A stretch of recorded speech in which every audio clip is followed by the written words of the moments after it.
জাতীয় থেকে আন্তর্জাতিক, প্রান্তিক জনপদ থেকে নগর, চারপাশে এই মুহূর্তে কোথায় কি ঘটছে তা নিয়ে আয়োজন এখন চারদিক। সঙ্গে আছি আমি হাসিব বিল্লাহ। 2013 সালের 5ই মে মতিঝিলের শাপলা চত্বরে হত্যাকাণ্ড ও সংঘটিত মানবতা বিরোধী অপরাধের মামলায় শেখ হাসিনাকে প্রধান আসামি করা হয়েছে। তদন্ত সংস্থার খসড়া প্রতিবেদন পাওয়ার পর চিফ প্রসিকিউটর জানান, মামলার স্বার্থে বাকি আসামির সংখ্যা ও নাম জানানো যাচ্ছে না। রোববার আন্তর্জাতিক অপরাধ ট্রাইব্যুনালের চিফ প্রসিকিউটর এসব কথা জানান। মামলার তদন্ত প্রতিবেদনের অগ্রগতি জানতে হেফাজতের একটি প্রতিনিধি দল তার সাথে দেখা করতে আসেন। এ সময় হেফাজত নেতা মামুনুল হক বলেন, তদন্ত প্রতিবেদন পর্যালোচনা করে পরবর্তী সিদ্ধান্ত জানাবেন। চিফ প্রসিকিউটর বলেন, 21 জুলাই এই মামলার চূড়ান্ত তদন্ত প্রতিবেদন দাখিল করা হবে। শাপলা চত্বরে হেফাজতের সমাবেশকে কেন্দ্র করে তাণ্ডব ও সহিংসতায় 58 জনের নিহতের তথ্য পেয়েছে তদন্ত সংস্থা।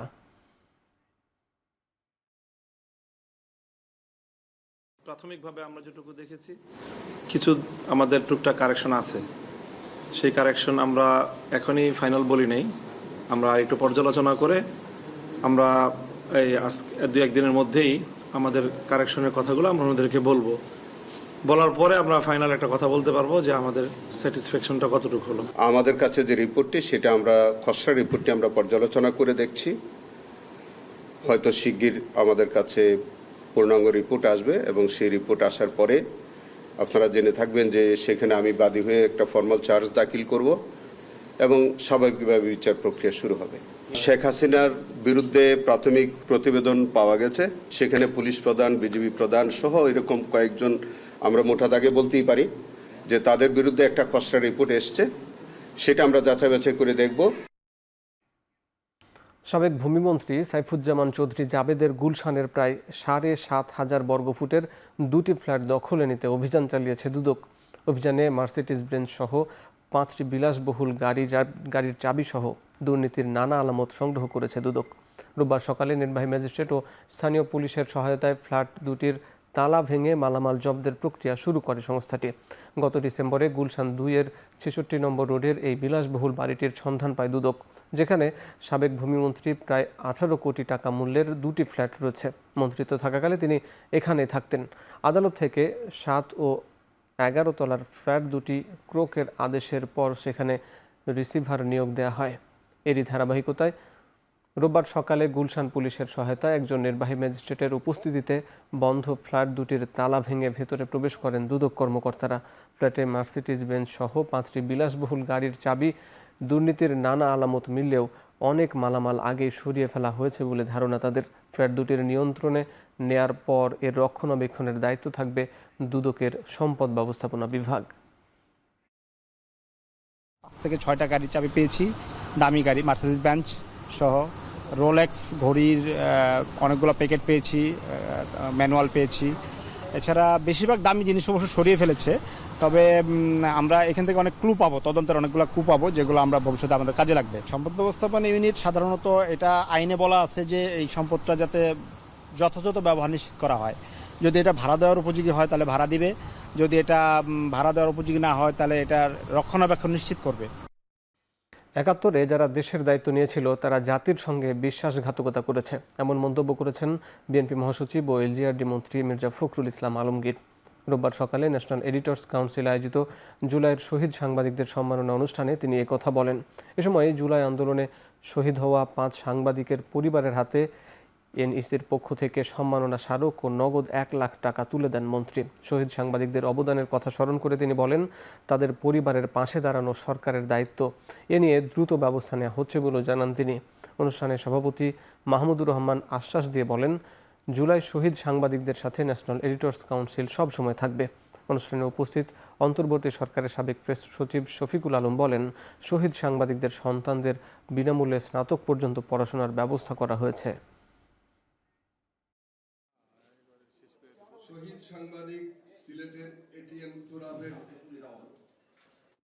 খুব অপরাধী মনে হয়। হাই কিছুক্ষণ আগে বলছিল যে রাষ্ট্র কি জবাব দেবে। রাষ্ট্র তো রাষ্ট্রই, রাষ্ট্র সবসময় তার প্রয়োজনে তার জায়গা নিয়ে দিয়ে থাকে। আমরা কি জবাব দেব? আমরা কিছুক্ষণ আগে আপনারাই বলছিলেন যে মিডিয়ার মানুষেরা, আমরা ওটা দেখতে চাই না। সেই তোষামদি মোসাহেবি এই জিনিসটা আর দেখতে চাই না। স্থানীয় সরকার নির্বাচনে বিএনপির প্রার্থীদের উপর দলীয় সমর্থন থাকবে কিনা সে বিষয়ে এখনো কোনো সিদ্ধান্ত হয়নি বলে জানিয়েছেন দলটির জ্যেষ্ঠ যুগ্ম মহাসচিব রুহুল কবির রিজভী। রোববার সকালে নির্বাচন কমিশনে দলের বার্ষিক আয় ব্যয়ের হিসেব জমা দিতে এসে সাংবাদিকদের প্রশ্নের জবাবে তিনি একথা জানান। ইসিতে জমা দেওয়া তথ্য বলছে 2025 সালে বিএনপির 22 কোটি 19 লাখ টাকা আয়ের বিপরীতে ব্যয় হয়েছে 15 কোটি 26 লাখ টাকা। বর্তমানে দলটির উদ্বৃত্ত 6 কোটি 93 লাখ টাকা। রিজভী বলেন, এবারের স্থানীয় সরকার নির্বাচনে প্রতীকবিহীন ও নির্দলীয় হওয়ায় কে অংশ নেবে আর কে নেবে না তা আদালত ও ইসির বিষয়। তিনি আরও বলেন, এ বিষয়ে কোনো দল কি বলছে তা নিয়ে ভাবছে না বিএনপি। সেই ধারাবাহিকতায় বা সেই ঐতিহ্য আয় হয়েছে 22 কোটি 19 লক্ষ 55,182 টাকা, আর ব্যয় হয়েছে 15 কোটি 26 লক্ষ 10,857 টাকা। একটি রাষ্ট্রের প্রতিটি প্রতিষ্ঠানের যে স্বচ্ছতা, সেই স্বচ্ছতা নির্ণয় করে হচ্ছে জনগণ এবং গণমাধ্যম। যে নির্বাচনী যে আইন আছে সেই আইন অনুযায়ী প্রতি বছর 31শে জুলাইয়ের আগে বাৎসরিক যে আয় ব্যয়ের যে হিসাব সেটি জমা দেওয়া, সেটি আমরা সম্পন্ন করে আমরা সেটা জমা দিয়েছি। বন্যার কারণে স্থগিত চট্টগ্রাম শিক্ষা বোর্ডের এইচএসসির পরীক্ষা খুব শিগগিরই অনুষ্ঠিত হবে বলে জানিয়েছেন চট্টগ্রাম শিক্ষা বোর্ডের চেয়ারম্যান অধ্যাপক আব্দুল্লাহ আল মামুন চৌধুরী। রোববার দুপুরে স্থগিত পরীক্ষা দ্রুত শুরু করার দাবিতে পরীক্ষার্থী অভিভাবকদের স্মারকলিপি প্রদান ও মতবিনিময় সভায় কথা জানান তিনি। এ সময় শিক্ষা বোর্ড চেয়ারম্যান বলেন, বন্যা দুর্গত এলাকার পরিস্থিতি স্বাভাবিক হতে শুরু করেছে। দ্রুত সময়ে স্থগিত পরীক্ষার নতুন সময়সূচি দেওয়া হবে। সময়সূচিতে পরীক্ষার্থীদের বন্যা পরবর্তী মানসিক পরিস্থিতি বিবেচনায় রাখা হবে বলেও জানান তিনি। এ সময় শিক্ষার্থী অভিভাবকরা স্থগিত পরীক্ষার সময় বাড়িয়ে দেওয়া সহ বিভিন্ন দাবি তুলে ধরেন। আমরা পরীক্ষা হয়তো শুরু করলাম, কিন্তু দেখা যায় যে এখন বর্ষাকাল, আবার হয়তো বৃষ্টি নামলো, এখন বৃষ্টি নেমে হয়তো আবার একটু পানি হলো, পানির মধ্যে হয়তো আবার পরীক্ষা কেন্দ্রে যাওয়ার সময় একটা দুর্ঘটনা ঘটতেই পারে। আমাদের মনিটরিং সেল আছে, ওই সেলের কর্মকর্তারা প্রতিটি কেন্দ্র সচিবের সাথে কথা বলছেন, কথা বলে আমরা পরবর্তী সিদ্ধান্ত নিব। সার্বিকভাবে সব বিষয় খোঁজ খবর নিয়ে আমরা চেষ্টা করব পরীক্ষাটা আবার শুরু করতে। সময় টেলিভিশনের চেয়ারম্যান, ব্যবস্থাপনা পরিচালক সহ 5 জনের বিরুদ্ধে প্রতারণার মামলার কার্যক্রম স্থগিত করেছে হাইকোর্ট। আগামী 4 আগস্ট পরবর্তী শুনানির দিন ধার্য করা হয়েছে। বাদী আহমেদ জুবায়ের এই মামলা করার এখতিয়ার নেই। রোববার বিচারপতি KM জাহিদ সরোয়ার কাজল ও বিচারপতি শেখ আবু তাহেরের সমন্বয়ে গঠিত হাইকোর্ট বেঞ্চ এই আদেশ দেন। এ সময় মিডিয়ার পক্ষে আদালতে শুনানি করেন সিনিয়র আইনজীবী মোহাম্মদ শিশির মনির। পরে তিনি গণমাধ্যমকে বলেন, সাবেক পরিচালক আহমেদ জুবায়ের, সময় টিভির চেয়ারম্যান, MD সহ কারোর বিরুদ্ধে মামলা করার এখতিয়ার নেই। হাইকোর্টের কাছে মামলাটি আইনসম্মত না হওয়ায় কার্যক্রম স্থগিত করা হয়েছে। এর আগে প্রতারণার মামলায় আহমেদ জুবায়েরকে কারাগারে পাঠিয়েছেন আদালত। ওভারঅল সকল পরিস্থিতিকে চ্যালেঞ্জ করে আমরা হাইকোর্ট ডিভিশনে ক্রিমিনাল প্রসিডিওর কোডের 561A ধারায় একটি দরখাস্ত দায়ের করেছি। এই দরখাস্ত শুনানি অন্তে আজকে মাননীয় আদালত কেন এই ক্রিমিনাল প্রসিডিংটাকে কোয়াশ করা হবে না এই মর্মে রুল দিয়েছেন, তার সঙ্গে 1 মাসের জন্য স্টে দিয়েছেন, আগামী 4 আগস্ট পরিপূর্ণ শুনানির জন্য ফিক্স করে দিয়েছেন। এই মামলার মূল বিষয়বস্তু হলো, কোম্পানির পক্ষ হয়ে যদি কেউ মামলা করতে হয় তাহলে কোম্পানি তাকে অথরাইজ করতে হয়। কোম্পানির পক্ষ হয়ে নিজে কোনো মামলা করা যায় না। বগুড়ায় পুলিশ হেফাজতে হত্যা মামলার এক আসামির মৃত্যু হয়েছে। যদিও পুলিশের দাবি গলায় ফাঁস দিয়ে আত্মহত্যা করেছে আসামি আসাদ। রোববার সকালে জেলা গোয়েন্দা পুলিশের কার্যালয়ে এই ঘটনা ঘটে। পুলিশ জানায়, সারিয়াকান্দি উপজেলার এক হত্যার সাথে জড়িত সন্দেহে শনিবার দুপুরে তাকে গ্রেপ্তার করা হয়। পুলিশের জিজ্ঞাসাবাদে হত্যার সাথে জড়িত থাকার কথাও স্বীকার করে সে। রোববার সকালে স্বাভাবিকভাবেই বাথরুমে যায় আসাদ। বাথরুম থেকে বের হতে দেরি হলে ভেতরে গিয়ে ভেন্টিলেটরের সাথে লুঙ্গি পেঁচানো অবস্থায় আসাদকে দেখতে পায় পুলিশ সদস্যরা। পরে তাকে হাসপাতালে নিয়ে যাওয়া হলে চিকিৎসক মৃত ঘোষণা করেন। আসামি আসাদের বাড়ি বগুড়ার সারিয়াকান্দিতে।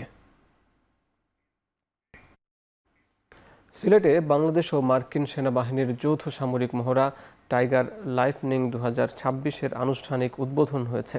দুদেশের সামরিক বাহিনীর মধ্যে পেশাগত দক্ষতা, পারস্পরিক সমন্বয় এবং যৌথ অভিযানের সক্ষমতা বাড়ানোর লক্ষ্যেই এই আয়োজন করা হয়।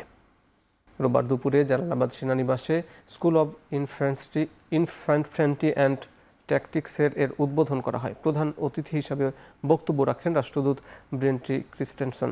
সভাপতিত্ব করেন বাংলাদেশ সেনাবাহিনীর chief of general staff lieutenant general Moinur Rahman. এই মহড়া আঞ্চলিক ও বৈশ্বিক নিরাপত্তা জোরদার, সন্ত্রাস দমন, দুর্যোগ মোকাবেলা এবং মানবিক সহায়তা কার্যক্রমে দুই দেশের সক্ষমতা আরও বৃদ্ধি করবে বলে জানান মার্কিন রাষ্ট্রদূত। মহড়ায় মার্কিন যুক্তরাষ্ট্রের আর্মি, প্যাসিফিক এবং অরেগন ন্যাশনাল গার্ড থেকে 88 জন এবং বাংলাদেশ সেনাবাহিনীর প্যারা কমান্ডো ব্রিগেড ও বিভিন্ন ফরমেশনের মোট 91 জন সদস্য অংশ নেন। Lightning extends beyond the training. And that's one of the really important things to take away here. This exercise embodies the enduring friendship and the strategic partnership between the United States and Bangladesh. A partnership built on shared values, mutual respect, and a common vision for a stable, prosperous, free, open, and secure Indo-Pacific region. Bharat নিয়ন্ত্রিত জম্মু কাশ্মীরে আকস্মিক বন্যায় 11 জনের প্রাণহানির খবর পাওয়া গেছে। এরই মধ্যে উত্তরাখণ্ডে শুরু হয়েছে ভারী বৃষ্টি। অতি ভারী বৃষ্টির শঙ্কায় রাজ্যের বিভিন্ন অঞ্চলে শনিবার থেকে জারি করা হয়েছে দ্বিতীয় ও তৃতীয় সর্বোচ্চ আবহাওয়া সতর্কতা, অরেঞ্জ ও ইয়েলো অ্যালার্ট। রয়েছে ভূমিধস ও পাহাড়ি ঢলের আভাস। হিমাচলের সিমলাতেও বৃহস্পতিবার পর্যন্ত জারি থাকবে অরেঞ্জ অ্যালার্ট। যদিও ভারতের আবহাওয়া দপ্তর বলছে এবারের মৌসুমের শুরুতে দেশটিতে বৃষ্টিপাত 25 বছরের মধ্যে সর্বনিম্ন ছিল, তবে চলতি সপ্তাহে বর্ষা স্বরূপে ফিরবে বলে আভাস আবহাওয়াবিদদের।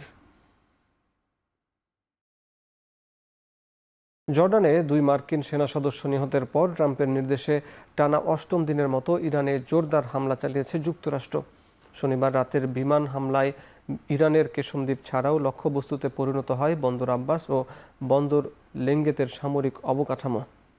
সেনা নিহতের ঘটনায় জর্ডানে বসবাসরত মার্কিন নাগরিকদের বিমানবন্দর ও সমুদ্রবন্দর এলাকা না যাওয়ার সতর্কবার্তা দেওয়া হয়েছে।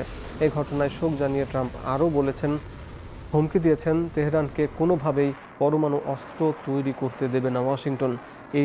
দুই দেশের মধ্যে স্বাক্ষরিত সমঝোতা স্মারকের বিষয়ে ট্রাম্প বলেন এই বিষয়টি তিনি একেবারেই পাত্তা দিচ্ছেন না।